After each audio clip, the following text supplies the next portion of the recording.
Estamos aqui com Milton Moraes, que é mestre em Direito, que é um grande estudioso e especialista e apaixonado também, né, Milton, da Lei Geral de Proteção de Dados, uma legislação que veio atender uma demanda crescente, né, da inovação tecnológica do nosso país, que em breve vai estar em vigor, aguardando as medidas, né, legais para que a sua validação entre em vigor. Nilton, como começou a tua relação com o direito? Da onde vem essa tua formação? A relação com o direito vem da minha família, do meu pai é advogado e delegado de polícia, depois advogado, então a paixão pelo direito já veio de berço. E aí, junto comigo, meu irmão também é advogado, então desde sempre nós já tivemos essa ideia de seguir o ramo jurídico, de fazer direito, cursar direito, e depois nos dedicarmos a uma das carreiras jurídicas, ou a advocacia, ou a magistratura, ou o Ministério Público, assim. E qual o teu primeiro emprego com o direito? A minha primeira atuação foi como advogado. Sou inscrito desde o ano de 2000 na OAB. E agora, já há um bom tempo, eu sou licenciado da OAB, porque eu exerço cargo de assessor do Ministério Público do Estado do Rio Grande do Sul. O que vem a ser a Lei Geral de Proteção de Dados? Essa pergunta é ótima também porque é o seguinte, a lei ela é uma lei ordinária promulgada em 2018 que vem regulamentar o Marco Civil da Internet, que ela traz parâmetros, princípios, como se faz e também algumas sanções, institui a Autoridade Nacional de Proteção de Dados no Brasil. Proteção de dados de quem? Importante, no artigo 5º temos algumas definições.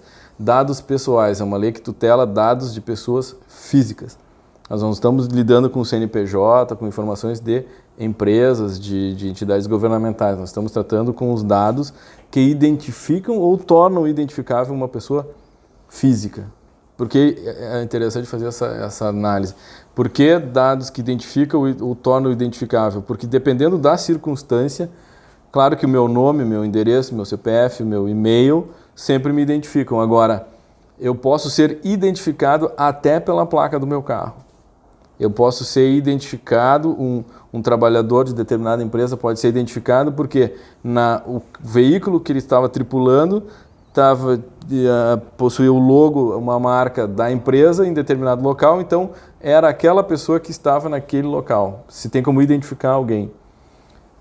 Isso assume grande relevância no cenário mundial dessa profusão de uso da tecnologia da informação, mas ela não se aplica apenas a dados armazenados em computador, a dados eletrônicos, mas qualquer dado pessoal. Então, aquela organização, a empresa, o escritório que tem o seu fichário de clientes também em papel, a nossa agenda telefônica, temos as agendas físicas, os autos de um processo, aquela carteira de cartões de visita, aquilo também é um banco de dados porque aquilo contém dados pessoais.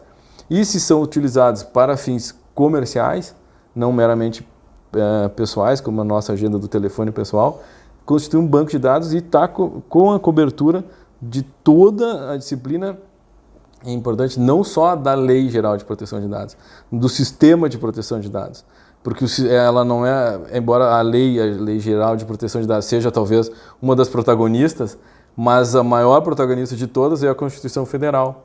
E nós já temos até a manifestação do Supremo reconhecendo como direito fundamental a autodeterminação informativa, a proteção de dados pessoais como direitos fundamentais. Então, é nesse nível que nós lidamos. A LGPD, ela faz parte, ela integra o sistema de proteção de dados, com a Lei da Ação Civil Pública, com a CLT, relativa a dados pessoais dos trabalhadores. Uhum. Então, é interessante enxergar como um sistema de proteção dos dados pessoais. Os dados seriam o ouro ou o petróleo da nova era? Olha, muita gente falava que os dados seriam o novo petróleo, né? Agora o petróleo não vale mais nada, né? Mas mesmo quando o petróleo estava em alta, os dados são muito mais valiosos do que o petróleo. Eu até tive a oportunidade de escrever um texto sobre isso, porque o petróleo, a partir do momento que ele é queimado, que ele é utilizado, ele demora 150 milhões de anos para ser refeito. Agora, os dados, a partir do momento que tu tens esses dados, eles vão ser copiados, replicados, reconfigurados, recombinados infinitamente. Então, se circula um meio, por exemplo, uma determinação de uma autoridade para uma empresa de telefonia que exigiu que a empresa informasse todos os perfis de clientes que ela tem. É literalmente impossível de atender essa requisição, porque eu posso montar o perfil de todos os clientes masculinos que residam em Porto Alegre, o perfil de todos os clientes femininos de determinada faixa etária, de determinada profissão, de determinado bairro.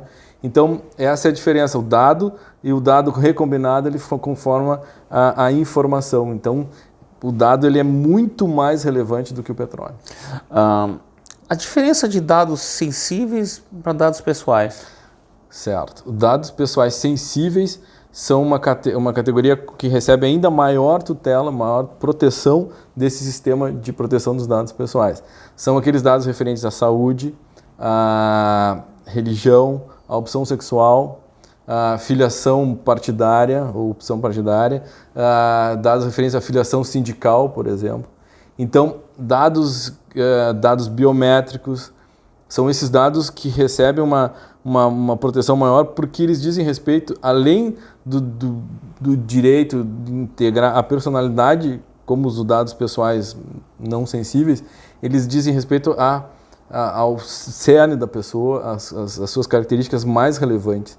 E também expõe opções que devem ter ainda mais cuidado por aqueles que forem tratar dessas questões. Então, os dados pessoais sensíveis, eles são uma categoria mais especial ainda, como são os dados das crianças e dos adolescentes. Então, eles demandam ainda maior proteção, maior cuidado de quem for utilizar esses dados, quem tiver a guarda desses dados. Porque a lei ela diz que tratar dados pessoais vai desde a coleta até a eliminação, todo o ciclo de dados. Então, o ciclo de vida desses dados, especialmente o armazenamento. Então, imagina armazenar o nome, endereço e CPF, não requer tanto cuidado quanto armazenar numa empresa, por exemplo, os dados relativos aos filhos do trabalhador, à saúde do trabalhador, porque um trabalhador ele precisa exibir um laudo de que ele entrou em licença para tratamento de saúde, por exemplo. Então, esses dados, então, eles demandam ainda mais proteção. Isso é bem normal, né? Principalmente com os trabalhadores que a gente vê, quem atua na área trabalhista, que muitas vezes as pessoas dão informações desabonatórias. Isso vai além, né? Além, agora com essa legislação, fica muito mais seguro o trabalhador, né? O trabalhador ele tem uma proteção a mais, né? Porque exatamente, os dados pessoais são relativos à personalidade e de índole de direito fundamental.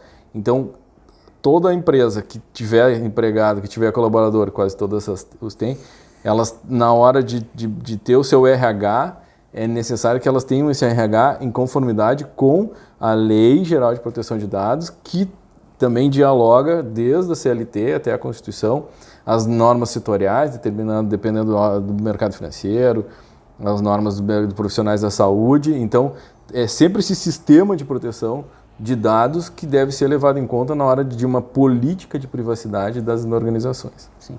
A lei geral, demorou para chegar no Brasil, né? Demorou. Nós estamos com várias décadas de atraso em relação à Europa. Que já várias décadas? Várias décadas. A Europa já tem diretiva desde os anos 90 e aí se conforma essa diretiva no Regulamento Geral de 2016, o GDPR, e aí isso dá maior impulso a que se normatize a proteção de dados no Brasil. Claro que nós também temos há várias décadas tramitando no Congresso diversos projetos de lei que dizem respeito a isso. Não é tanta novidade assim, é uma novidade, mas parece que quando a gente fala uma nova lei de proteção de dados, sim, é uma lei nova porque ela é uma lei 13.709. Mas o sistema já existia e essa discussão de proteção de dados já vem de fora, mas há várias décadas. E isso implica que o Brasil necessariamente tem que se adequar para poder fazer parte do mercado do cenário internacional. E o Brasil se baseou na legislação europeia? A Lei Geral de Proteção de Dados brasileira ela é bastante compatível com o Regulamento Geral da União Europeia. Ela tem muito mais semelhanças do que discrepâncias. Não é uma cópia exata, mas ela é muito compatível, até porque se lida nas organizações mundiais, esse tráfego de dados internacional tem que ser necessariamente incentivado, porque é o maior ativo do momento, como nós comentamos, são os dados pessoais. Então, para que haja essa possibilidade de transferência de dados, que uma empresa ou uma filial na comunidade europeia, por exemplo, receba esses dados daqui do Brasil, esses dados daqui eles têm que já merecer e ser comprovado que eles estão em conformidade com a legislação brasileira e, se forem lá para fora, também com a legislação do lado exterior. Tu conheceste a lei, e aí o que te motivou a estudar e trabalhar com essa legislação, que é uma legislação nova, que vai para entrar em vigor dia 20 de agosto? Eu acho que vai. Esse é um outro tema, ponto, mas é outro ponto bastante batido no momento, porque existem 2 ou pelo menos até mais projetos de lei prorrogando a eficácia plena da lei. Ela já tem dispositivos que estão em vigor, notadamente o que determina que seja implantado e instalado. A questão da constitucionalidade da lei é tranquila? Sim, tranquilo. Não há nenhuma contraposição à constitucionalidade da lei. Essa é uma fase superada. O que se tem é uma prorrogação da eficácia de alguns artigos. Provavelmente vai ser prorrogada a maior em relativa a dados aos conceitos, aos direitos dos titulares, para janeiro de 2021, essa é a tendência, até por causa dessa pandemia, para dar um fôlego, mas é um fôlego curto, 4 meses é muito pouco tempo, para as empresas se organizarem um pouco melhor, e talvez as sanções administrativas sejam prorrogadas para agosto. O que não desautoriza, pelo contrário, até estimula que os outros órgãos de fiscalização, como o Ministério Público, PROCON, SENACOM, já estejam, inclusive, aplicando outras sanções, que não as da lei, porque a lei não está em vigor, mas as do Código do Consumidor, por exemplo, que são até superiores à da lei, da LGPD, e determinando condutas e determinando ajustes nos procedimentos das empresas que forem fiscalizadas por toda a gama de fiscais, porque não é pelo fato de não termos a ANPD que o Ministério Público deixa de atuar, que a Senacom deixa de atuar, que as autoridades setoriais deixam de atuar. Então, como eu falei, a LGPD ela integra um sistema de proteção de dados porque é um direito fundamental. Então, isso que me motivou a mergulhar nesse tema, porque é um direito fundamental que inerente à personalidade, é um direito fundamental que já existe desde sempre, mas que toma uma relevância muito maior, claro, com essa profusão de circulação de dados pessoais que o meio eletrônico, que a internet produz. Então, é o aprimoramento necessário pela maior exposição, por essa alteração da visão de privacidade que se tem. Antigamente, privacidade era o direito de ser deixado só. Era o direito de eu ficar quieto, tranquilo, numa casinha na fazenda. Hoje, eu também exponho meus dados nas redes sociais, mas isso não significa que eu me demita da titularidade desses dados. Eu exponho para aquilo que eu quiser, para aquela finalidade que eu abrir mão desse dado, para aquilo que eu exponho meu geolocalização no Facebook para aquela finalidade de que os meus amigos saibam onde eu estou. Agora, isso não dá o direito de terceiros utilizarem esses dados da forma que bem entenderem, especialmente para fins comerciais. Bom, o que mais me motivou, então, foi essa análise desse direito fundamental, essa relevância que ele assume após essa evolução tecnológica, essa circulação, e então desenvolver um trabalho e de também ajudar as empresas e as organizações a se adequarem, a adotarem essas medidas de compliance de dados.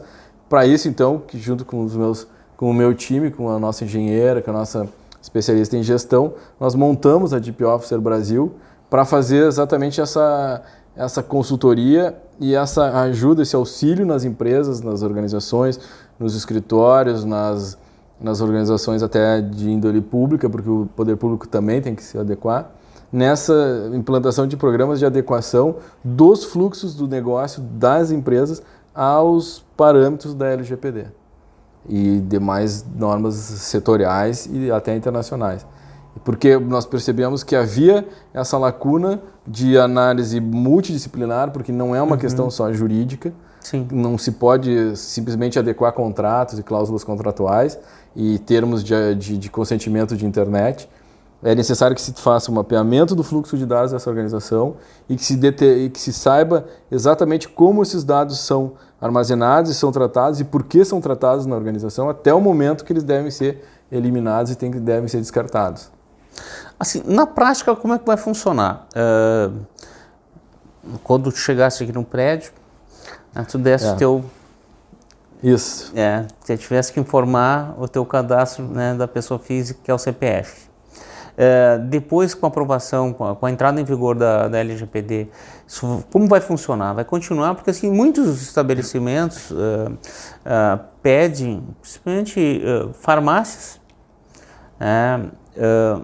também casas noturnas, né, pedem o CPF, talvez que seja como uma forma de organização interna de programação, mas essas informações que são pessoais, como vai funcionar depois da entrada em vigor da legislação? Ótimo, é assim, se alguém me solicita um dado pessoal e eu concedo o dado pessoal, o primeiro passo está dado corretamente, porque agora qual é a segunda fase? Eu deveria ter sido informado, ou pelo menos deveria ter sido colocado à minha disposição, para que esses dados iam ser utilizados. Nós imaginamos para segurança, mas além de tudo, o que mais?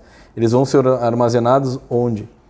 Quem é o encarregado de organização desse dado? Quem é o DPO, quem é o DP Officer dessa organização, que também o condomínio entra nesses responsáveis, como controlador de dados.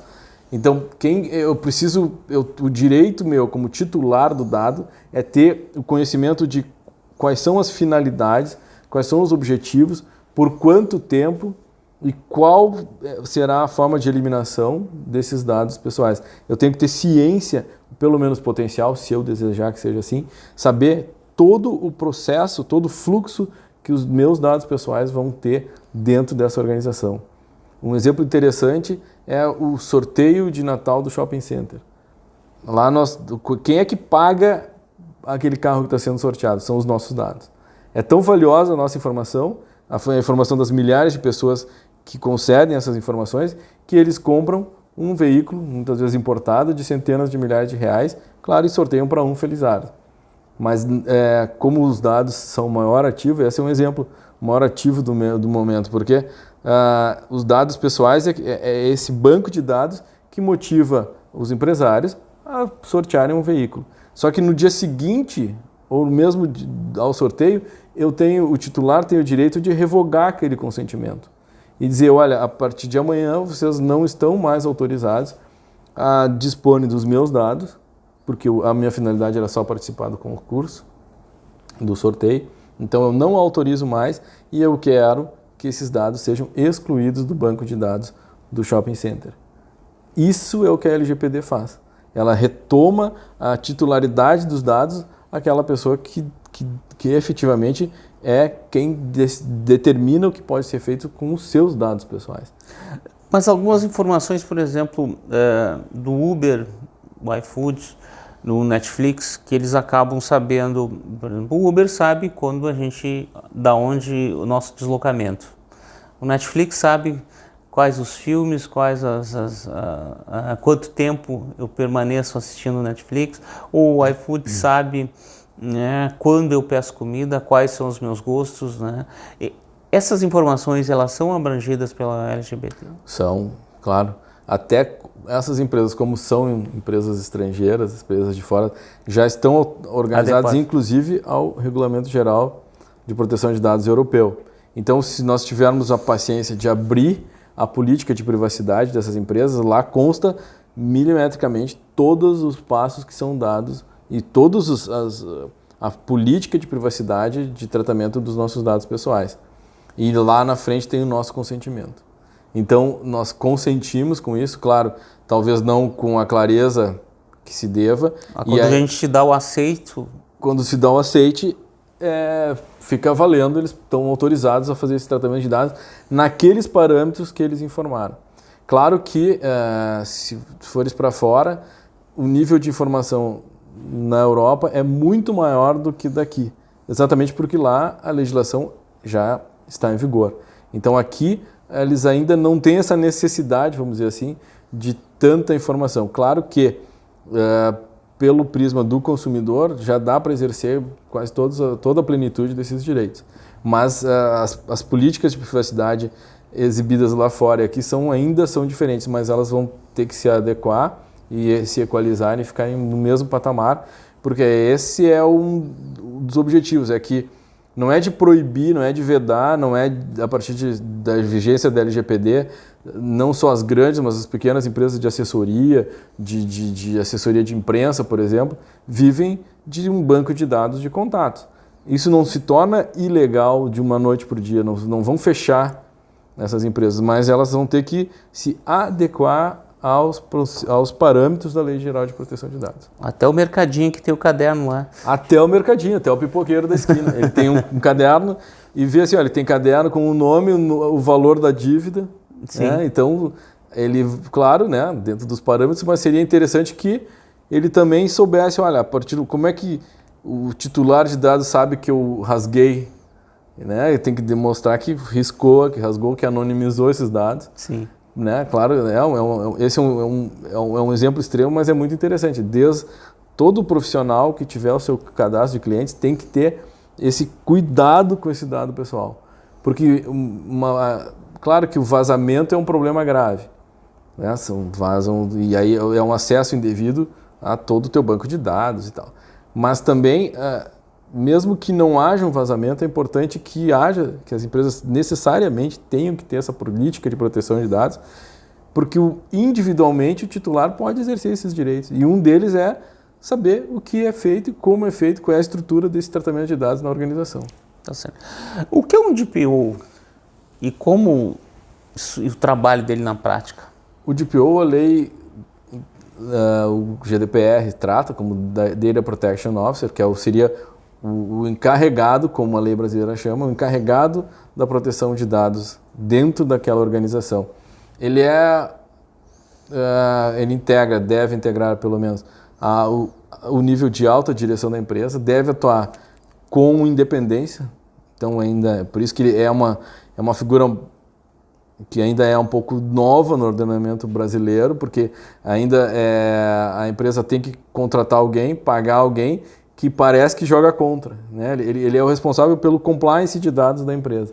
É ele que faz esse link entre o titular de dados e a organização, entre as autoridades e a organização. Ele é o diretor de dados pessoais da empresa. Ele é que faz cumprir a política de dados, ele é realmente o responsável para que a empresa, quando demandada, possa atender tanto às requisições, às obrigações frente aos titulares, quanto às autoridades. Ele seria um fiscal.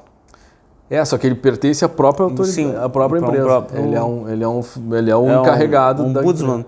Ele é um ombudsman, porque também ele mescla essa função de ombudsman como um diretor de privacidade, funções também executivas, mas especialmente ele é o responsável para que realmente saia da teoria, do papel, do manual, para a prática da proteção de dados da empresa.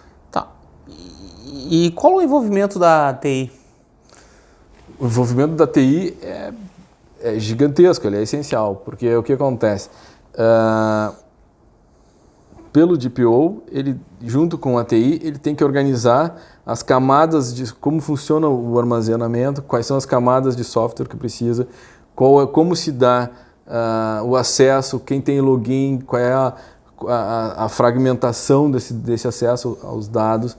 Então a TI realmente não tem como se implementar uma política adequada sem um trabalho conjunto entre os profissionais da área de proteção de dados, o DPO, o jurídico e o pessoal da TI, porque é a TI que é a parte talvez mais visível da política de proteção de dados. É a TI que vai implementar, que vai colocar na prática, essa proteção de dados, que vai atender requisições, fazer gerenciamento de cookies, gerenciar consentimento. Então, tem que ser um trabalho multidisciplinar. A gente está vivendo uma época da pandemia e tem sobressaído isso tudo o uso da tecnologia, né? Na comunicação, a necessidade da digitalização da documentação. Então, a tecnologia, e esse processo de pandemia, tu acha que não vai ser benéfico para a implantação das medidas previstas na LGBT? Hoje eu ouvi também essa expressão, é um maior laboratório que se poderia ter de proteção de dados do mundo, é esse momento. Porque, veja, são dados sensíveis e até se percebeu uma mudança muito interessante na própria atuação da imprensa. Nos primeiros dias, quem morria? Fulano de tal, do bairro tal, e se duvidar tinha foto da pessoa. Sim. Não aparece mais. São agora, infelizmente, mas são números de mortos.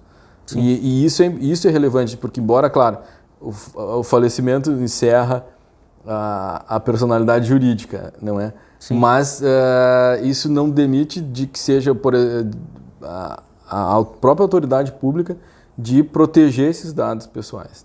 Porque também dos pacientes que ainda não estejam curados ou, infelizmente, que não tenham morrido. Então,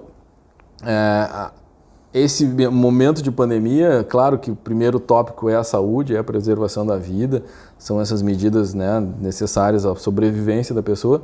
E o segundo tópico mais comentado, além do trabalho, do emprego, é a questão da proteção de dados. E tanto que teve aquele caso do próprio ministro que divulgou o seu exame, né?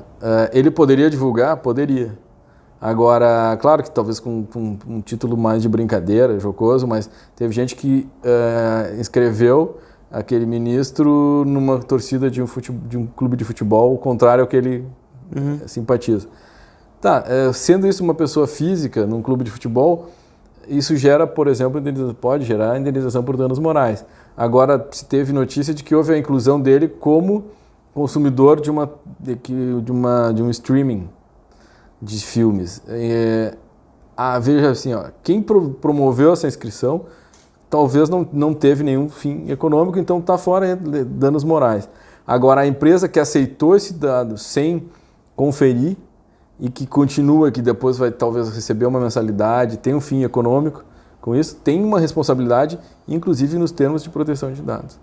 Então, esse objeto, esse lamentável contexto de pandemia, se configuram num laboratório inimaginável anteriormente. Sim. De teste desses mecanismos de georreferenciamento, de exercício desses direitos, de proteção desses direitos. Essa questão do geo, da localização, né? Nós tivemos aqui no governo do estado, São Paulo também, né? Onde que o governador orientou. Eu vi que na Índia programou um aplicativo onde que a pessoa ia lá se cadastrar, mas lá era a pessoa que se cadastrava e dizia, eu estou com sintomas e testei positivo. E aí, então tu abriu o aplicativo, a pessoa ficava anonimamente, claro, mas ficava registrado no teu celular ali se o local que tu estavas teria uma pessoa que estava contaminada pelo coronavírus ou não. Sim. Aqui nós tivemos essa situação que o Tribunal de Justiça, acho que de São Paulo, né? Também E que acabou dando uma liminar para que não fosse utilizado. Também entra nesse processo de privaticidade, né? Entra. Até houve os convênios dos governos estaduais com as operadoras e houve também uma medida provisória, né, do governo federal autorizando o IBGE a ter acesso aos dados dos titulares dos telefones celulares. Aí, no passo seguinte, foi regulamentar essa medida provisória, que já era evidentemente inconstitucional. Mas o mais grave foi que, por uma instrução normativa do IBGE, a indicação de quais seriam esses dados, aí constava como nome, endereço, CPF dos titulares dos telefones. Então aí violação completa da privacidade. E vê, por que eu digo que é violação? É violação porque é no Brasil, e no Brasil nós não temos os parâmetros, não temos ainda a autoridade nacional, não temos os critérios que devem ser seguidos. Então realmente não pode. Agora, em outros estados, em outros países, como a Comunidade Europeia, as autoridades nacionais já devidamente constituídas, instaladas e operando, elas indicaram os critérios e como deveriam, os passos que esses convênios deveriam seguir, e lá houve a possibilidade, pela gravidade da situação, da implantação de um sistema de georreferenciamento, porque lá há critérios, lá há uma base legal, lá existe a ponderação, não é? Como não há direitos absolutos, então nem a privacidade é um direito absoluto, claro que não. Quando se tem uma pandemia, o direito à saúde ele prepondera, mas ele tem que preponderar dentro de critérios. Né? Dá para exemplificar, o direito à liberdade não é absoluto, se pode ser preso, mas há critérios na lei, sim, preventiva, sentença transitada em julgado e tal. Agora, como em relação à privacidade, que é o direito fundamental, reconhecido pelo Supremo, reconhecido pelas Cortes Europeias, e está inclusive expresso na Carta Fundamental da União Europeia, como um direito fundamental, se houver essa ponderação, tem que ter critérios. Como nós não temos esses critérios no Brasil, essa invasão realmente se torna ilegal, inconstitucional, por isso a liminar da ministra Rosa Weber. Eu acho que a tecnologia ela não tem um processo muito tênue com essa questão da liberdade, porque o celular nos dá todas as informações possíveis. Né? É possível saber onde é que a gente está, com quem a gente está conversando. Isso não tem uma relação próxima de influência na falta de liberdade? É exatamente por isso que precisamos de uma regra, de um regramento, de um sistema de proteção que se saiba até onde vai a liberdade, onde é a esfera que não pode ser penetrada. Qual é o limite que o Estado, que as bases legais, por exemplo, da proteção da vida e da saúde, tem em relação à nossa privacidade, à nossa intimidade. É o limite que até que ponto o consentimento é relevante, e se o titular consentir, essa ingerência na privacidade deixa de ser ilegal, porque houve até um consentimento. Agora, a partir do momento que não há esse consentimento, ou que esse consentimento é inválido, ou é irrelevante, por exemplo, nas relações trabalhistas, porque, óbvio, quando há uma relação de hierarquia, o trabalhador não tem que consentir, porque o consentimento dele é irrelevante. Sim. Porque se ele não consentir, ele perde o emprego. Então, sim, o tratamento, por exemplo, de dados numa relação trabalhista, a base legal não é o consentimento, é o cumprimento de obrigações legais. Então, por isso que eu falo no sistema, o sistema de proteção de dados, que tutela, obviamente, a liberdade. Em tempos mais difíceis como o atual, há uma tendência até do próprio titular abrir mão dessa liberdade em prol até de uma, pelo menos em tese, do que ele imagina que seja protegendo, sim, a própria vida. Tá. E quais os maiores riscos de um tratamento não adequado dos dados? Os maiores riscos de um tratamento não adequado dos dados para quem trata dos dados, por controlador, para os agentes de tratamento, são o pagamento de indenizações e especialmente Essas indenizações são para a pessoa? Sim, pode ser para o titular do dado, se ele demonstrar, se ele comprovar esse prejuízo, e também as multas administrativas, então são cumulativas. Mas o mais grave, assim, que as organizações precisam atentar para isso, é o dano reputacional, é o dano à reputação da empresa.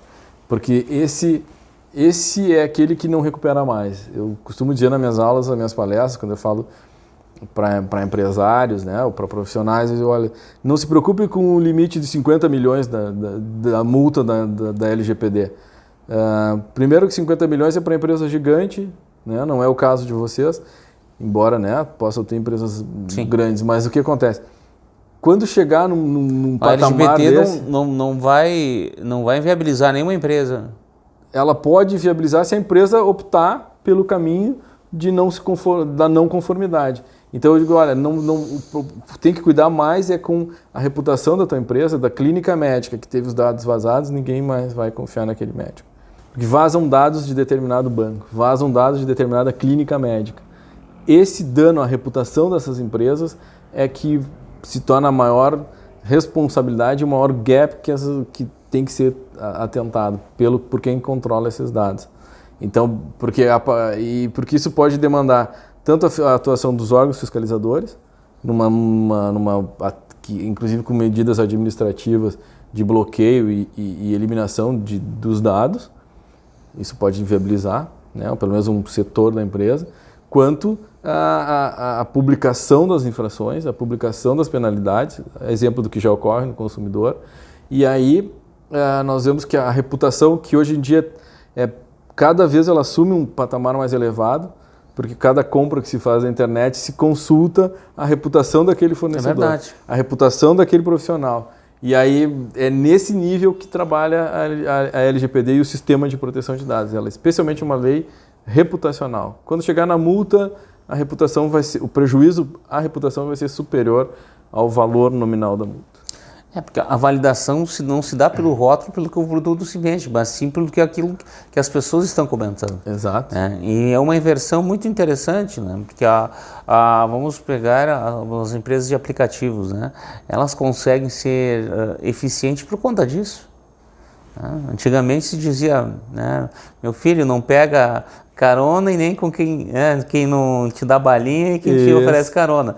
E o Uber, todos os aplicativos inverteram esse processo. Né? Isso, eles nos dão a carona, nos dão a balinha, nos dão água e a gente escolhe um ou outro, exatamente o maior patrimônio de uma empresa de aplicativos, é a reputação. De qualquer site da internet de compras, é a reputação. Né? Aquele site que o que mais vende, o que mais cresce é porque entrega, é porque não vazam dados, é porque tem segurança extrema das informações. Quando se tem um prejuízo nessa segurança, o prejuízo econômico pela credibilidade da empresa é muito maior. Então por isso que se investir em privacidade, em proteção de dados, não é gasto como ainda tem uma mentalidade brasileira. Ao contrário, tem pesquisas que indicam que entre 3 e 4 vezes cada dólar investido retorna em benefício, pelo menos, à reputação, à legitimidade dessa empresa no mercado. Então, é um investimento. E como tem sido a procura das empresas e até do poder geral, das pessoas no geral, para conhecimento e aplicação dessa legislação? Essa lei, nos últimos 2 anos, ela cresce exponencialmente. Né? Quando há 2 anos realmente ninguém tinha escutado falar, ou muito poucas empresas que desde que tivessem link com empresas multinacionais, aqui no Brasil, sul do Brasil, vamos botar mais de 90% sem ter a menor ideia do que se tratava. Hoje já esse nível de maturidade ele avança exponencialmente, porque cada empresa que começa, pelo menos, a adotar a sua política de privacidade, as suas normas de compliance, exige que os integrantes do seu ciclo também estejam, porque não tem como ficar em conformidade apenas desse ciclo de negócio. Então, quando a indústria começa a se adequar, ela necessita e ela exige de que o escritório de contabilidade também se adeque.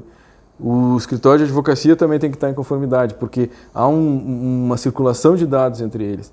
E dados de clientes ou prestadores de serviços, dados de trabalhadores, que têm que ser protegidos. Então, começa top-down, as empresas maiores, as organizações maiores, mas depois para as médias e as pequenas também se dão conta de que é uma necessidade promover isso, tanto por segurança jurídica, porque se lá na frente tiverem uma solicitação de um titular, vão saber atender sem se expor a multas, a sanções administrativas, e também por questão de mercado, de se posicionar no mercado.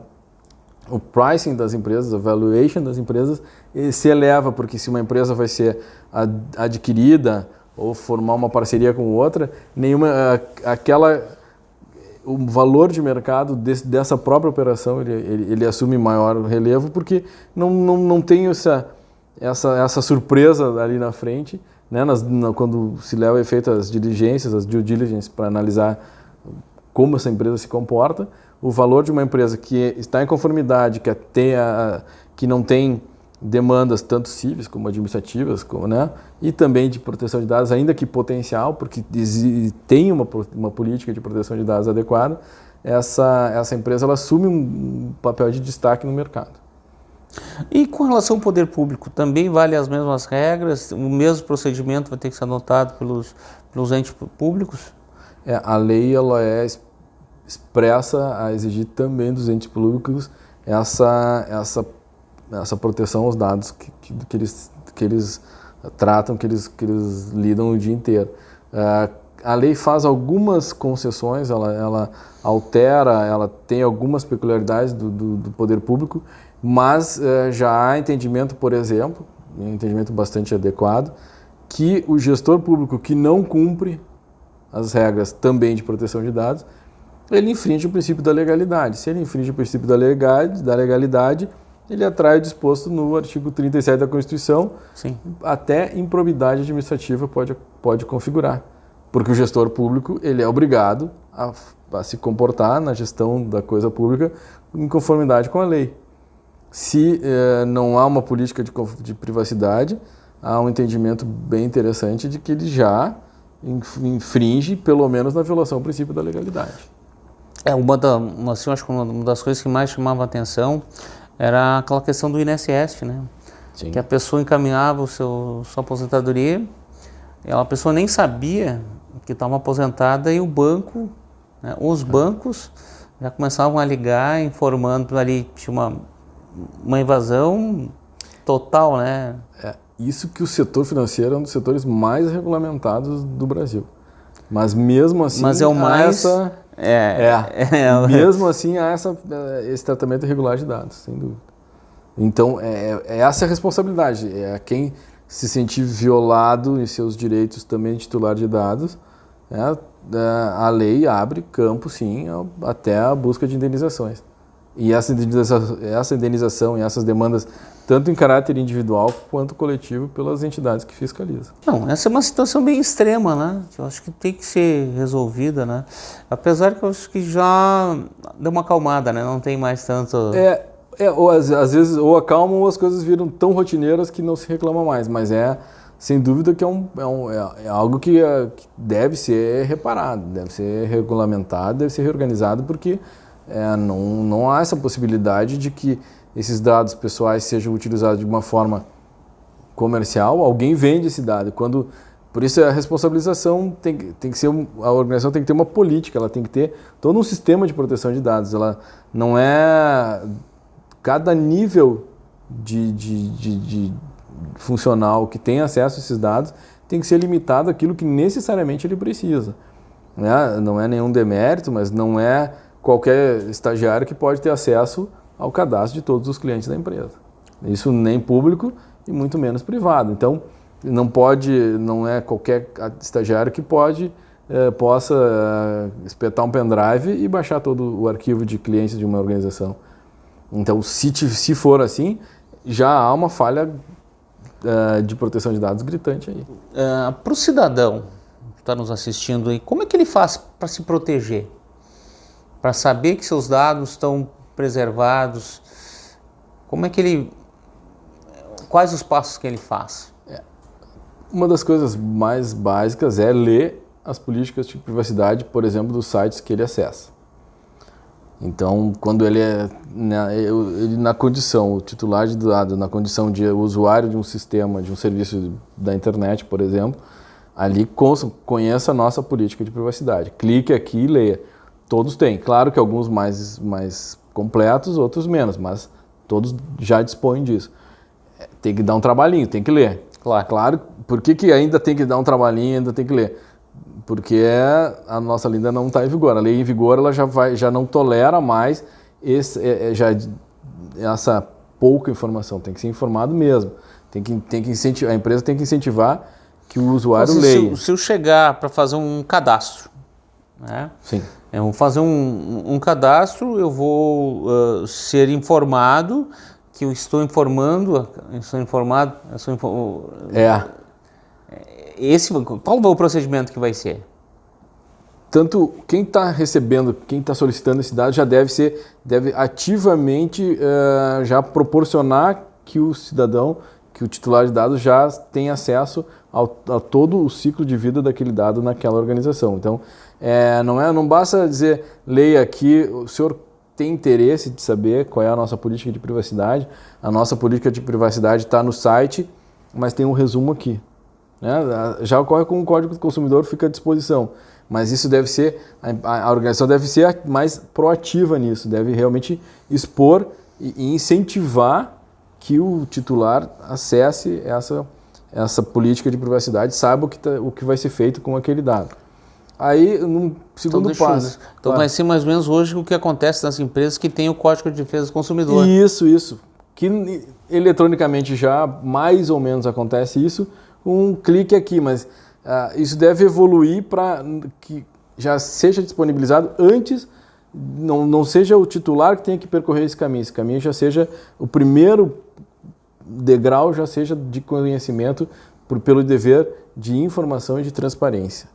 Então ele tem que ser disponibilizado ao usuário, ao consumidor, ao titular de dados, ao empregado, esse acesso à política de privacidade, esse acesso a como os dados vão ser tratados naquela empresa. De outra forma, agora, a partir depois, no segundo momento, que já esse dado já foi concedido à empresa, já foi passado, o titular também tem o direito de requerer que essa informação seja prestada depois do consentimento. Então, a questão do sorteio do shopping center, quando eu informei os meus dados, eu também só tenho o direito de solicitar que o shopping me informe, já que não me informou no momento que coletou meu dado. Então, eu tenho direito ao acesso a isso. Claro que isso não viola, por exemplo, segredos de negócio. Não é aquela informação de qual é o servidor, quem é que... Bom, está armazenado em um servidor em determinada nuvem. Bom, isso é o dever e o direito à informação que se conectam. Então, e agora, se no exercício desses direitos de titular, tanto na requisição de que sejam excluídos do banco de dados, porque me interessa e que não esteja mais o meu cadastro naquela determinada empresa. Uhum. Se eu solicitar isso e a empresa negar ou eu conseguir demonstrar que mesmo eu tendo feito essa solicitação, essa requisição, isso não foi atendido, isso gera um dever de indenizar e também atrai uma fiscalização das autoridades, porque óbvio, mesmo que nós tenhamos a autoridade nacional constituída, é uma autoridade nacional no tamanho de um país continental. Claro que a Autoridade Nacional de Proteção de Dados não vai bater... Eu acho que isso vai funcionar num país continental, que nem o nosso, uma autoridade como é que vai ser? Tem que ter uma estrutura para atender todo o país? Mas a primeira... Qual é a disposição da lei? Como é que funciona no espelho, por exemplo, das autoridades do GDPR da Comunidade Europeia? Ela tem uma função primordialmente de orientação. Porque... Claro que a autoridade nacional, no primeiro momento, nos próximos anos, ela não vai ter pernas realmente para bater na porta de cada empresa, nem das grandes, muito menos das médias, e nem das pequenas, menos ainda. Agora, a partir do momento que ela recebe uma comunicação de um tratamento indevido, que ela recebe uma denúncia de uma violação de direito titular, aí ela já pode atuar.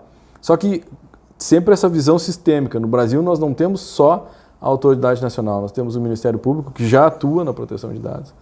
Nós temos, como eu falei, autoridades de consumidor, então a Secretaria Nacional, o PROCON, o CODECON, todas essas entidades.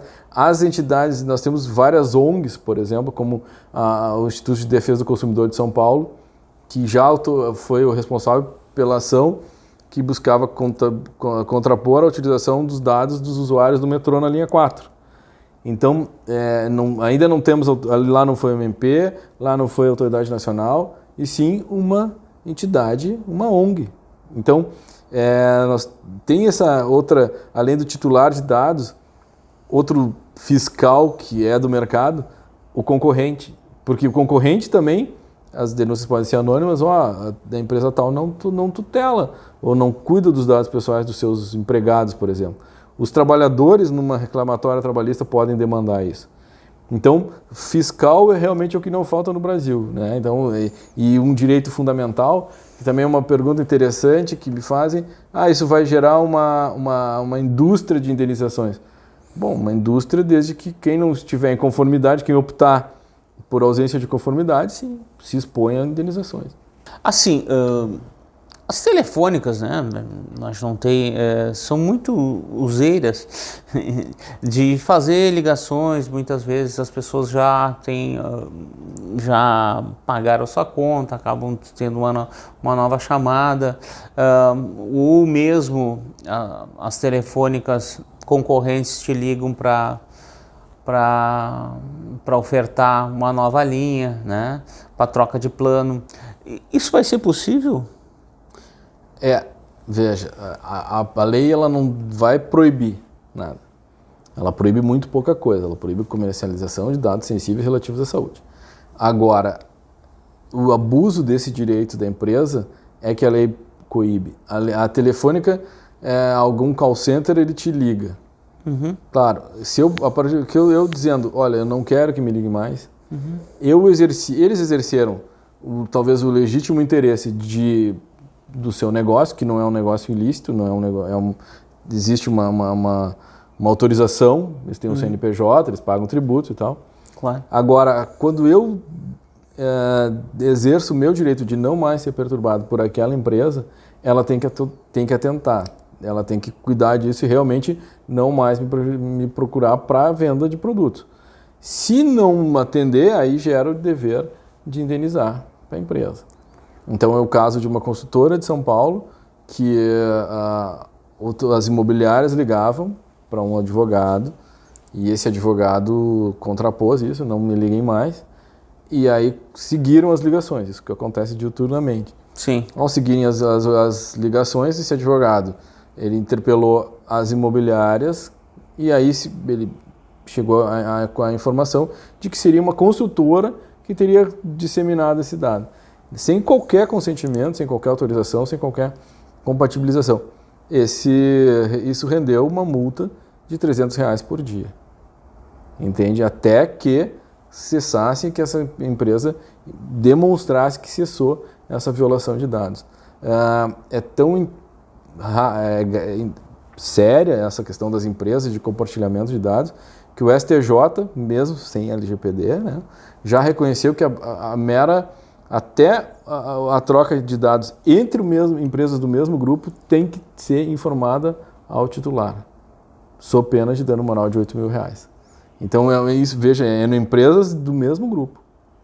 E o STJ condenou, reconheceu, confirmou uma condenação de R$8.000, porque houve uma troca, um tratamento de dados, um compartilhamento de dados entre empresas do mesmo grupo, sem a anuência, sem a ciência, sem a informação ao titular. Talvez, veja, o compartilhamento em si poderia até não ser ilegal, mas como ele não foi informado ao titular, ele se torna ilegal. Então, porque o tratamento irregular de dados já é um ilícito e já implica, pela disposição expressa da lei, o dever de indenizar multas administrativas e cíveis direto. E o que a lei prevê, por exemplo, hoje a conta da luz tem o CPF. Né? Um exemplo, assim, o CPF, se a gente procurar aí no Google o nome, o CPF pela pessoa, a gente vai achar, a grande maioria das pessoas, a gente acha um CPF uma informação quase que pública. E como vai ficar essas informações? Até mesmo, às vezes, quando eu preciso de alguma informação, eu vou ali no cadastro, no processo eletrônico da Justiça Federal, da Justiça do Estado, dando o CPF, eu sei o nome da mãe e o nome a data de nascimento. São informações que são praticamente públicas, né? Sim. E como vão ser tratadas essas informações que hoje elas têm esse patamar de pública com a nova lei? A lei, ela refere dados pessoais tornados públicos e tem alguns dados que o acesso já é público. Então, como o acesso é público, é a utilização desse dado que ela é disciplinada pela lei. Não é porque eu tenho acesso ao cadastro da OAB, que eu posso acessar, anotar, copiar todo aquele cadastro e utilizar no meu negócio para oferecer apartamentos. Porque o cadastro da OAB não está na internet. Qual é a finalidade? Não é a finalidade de expor todos os advogados a práticas comerciais mais diversas possíveis. Sim. Então, o dado ele pode ser disponibilizado, sim. Eu posso ter acesso. Essa é a diferença do dever, do direito à privacidade ser de achado só e da autodeterminação informativa. Não é porque o meu dado está exposto na internet que ele pode ser utilizado para qualquer finalidade que não as que eu autorize ou que tenha uma base legal, uma forma que a lei autorize ao lado do meu consentimento. Então, a empresa tem que dizer, olha, de onde é que tu tens o meu dado? Eu peguei no cadastro da OAB na internet. Bom, o cadastro da OAB na internet não é para essa finalidade. Então, esse tratamento pela empresa que vende o apartamento já é irregular. Agora, poderia ser o mesmo dado, as mesmas informações que eu forneci para a empresa num plantão de vendas.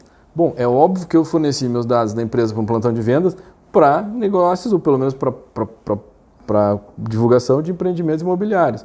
Agora, no cadastro da OAB não está para isso. Outra situação que também é bastante polêmica, né, e moderna, que é o uso da tecnologia, é o reconhecimento facial. Né? Em algumas decisões aí, em alguns lugares é permitido, outros não. E também como a legislação trata essa questão do reconhecimento facial? Reconhecimento facial é outro dado biométrico que permite que eu seja identificado. Sensível. E aí ele assume a roupagem de dado sensível. A lei não veda que se utilize essa identificação biométrica para o trabalhador acessar a empresa. Agora, a lei ela diz que se a empresa utilizar esse sistema, ele tem que ser muito mais coberto, e aí entra a TI, com camadas e com proteções para que isso não vaze. Porque se vazar a minha identificação biométrica, eu jamais vou poder alterar essa identificação. Então, não há limites para fraudes e para outras espécies de violação. Então, é isso que a lei, ela não, em princípio, ela não traz ou muito poucas proibições. O que ela traz é o como fazer. Agora, se não fizer em conformidade, aí sim, então, a empresa está exposta a multas, a sanções e o pagamento de indenização. O risco o que tu achas agora com a entrada da lei em vigor? Vai ter um foco principal, todo mundo vai ficar de olho nessa legislação, vai ficar olhando se o seu dado foi vazado ou não. Isso pode, no primeiro momento, não ter uma situação bem interessante, de um grande número de vazamentos, ou até mesmo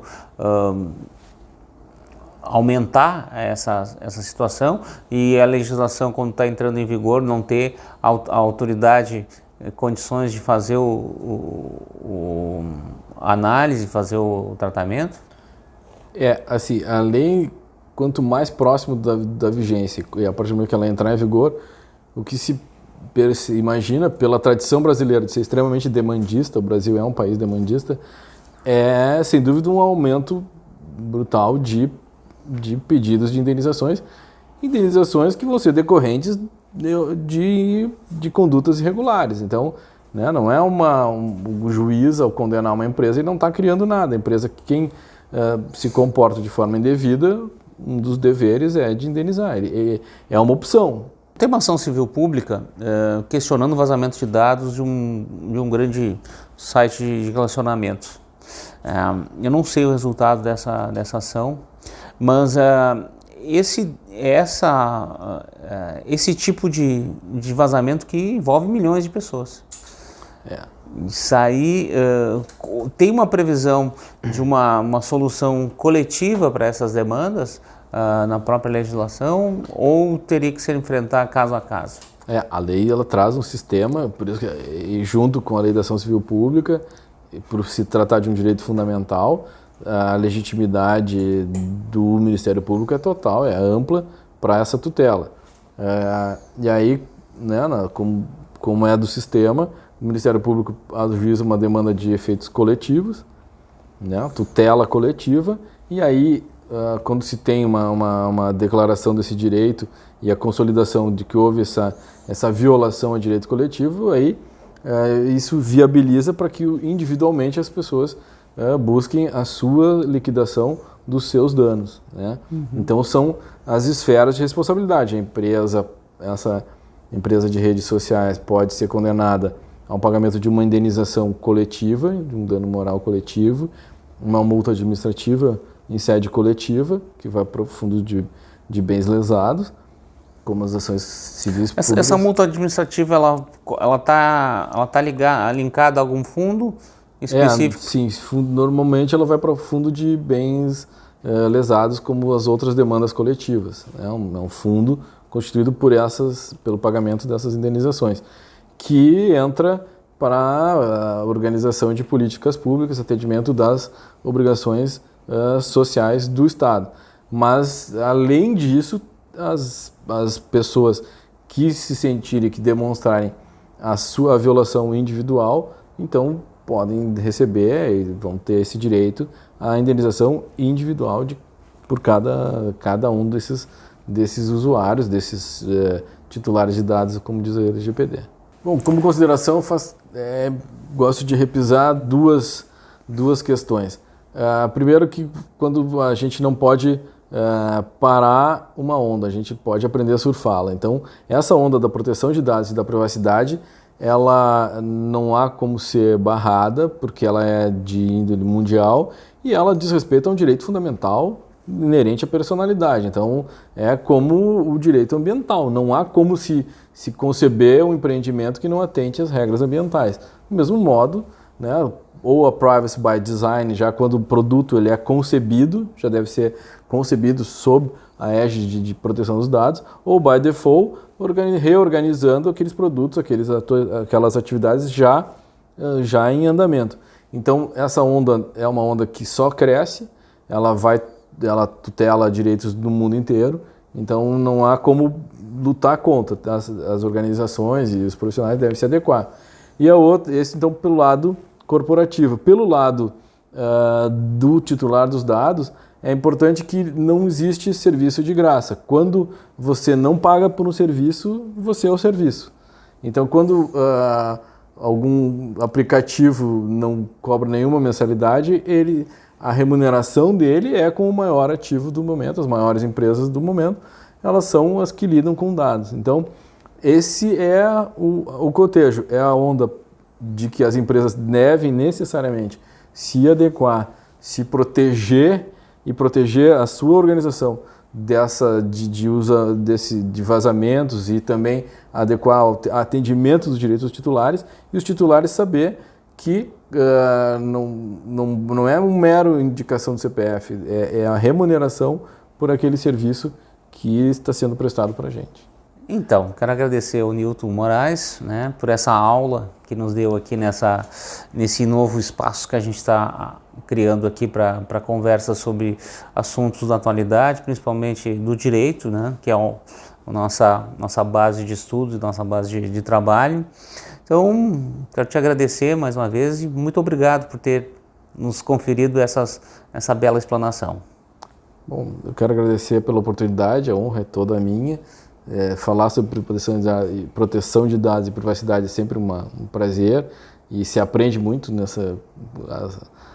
esse diálogo foi um diálogo muito, muito interessante e me coloco à disposição redes sociais, LinkedIn, especialmente Nilton Moraes, né? Ali procuro disponibilizar conteúdos e atualizações também